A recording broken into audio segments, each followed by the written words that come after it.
संत आसाराम बापू की गिरफ्तारी क्या हुई? उन्हें अपराधी के तौर पर पेश किया जाने लगा।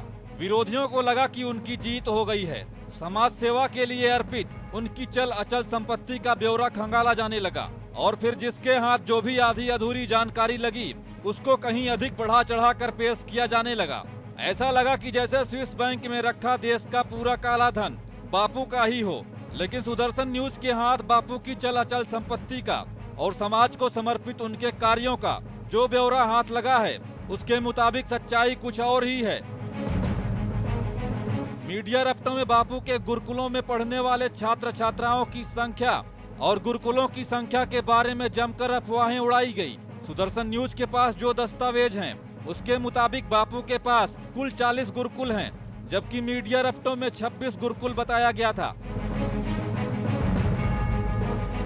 वहीं अगर बात करें गुरुकुल में पढ़ने वाले छात्र छात्राओं की तो कुल 8 गुरुकुल ऐसे हैं जिसमें लड़के और लड़कियां दोनों पढ़ाई करते हैं, जबकि छिंदवाड़ा के एकमात्र गुरुकुल में छात्राओं के लिए हॉस्टल की व्यवस्था है।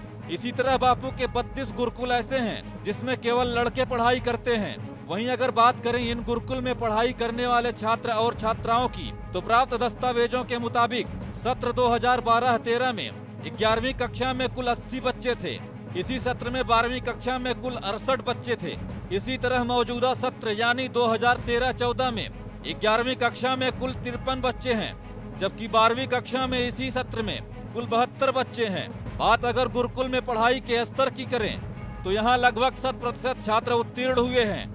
बापू के गुरुकुलों पर यह भी तोहमत मढ़ा गया कि इन गुरुकुलों से तकरीबन 900 छात्र छात्राएं पढ़ाई छोड़ चुके हैं। लेकिन जब सुदर्शन न्यूज ने मौजूद दस्तावेजों की पड़ताल की तो सच्चाई कुछ और थी।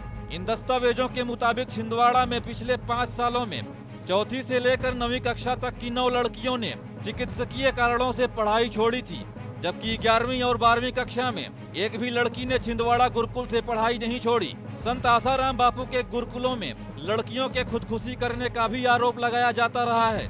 मीडिया रिपोर्टों में बापू के आश्रम में 20 लड़कियों के खुदकुशी का आरोप लगाया गया, लेकिन सच्चाई ये है कि जिन 20 लड़कियों की खुदकुशी की बात की जा रही है पुलिस के पास इससे जुड़ा एक भी सबूत नहीं है।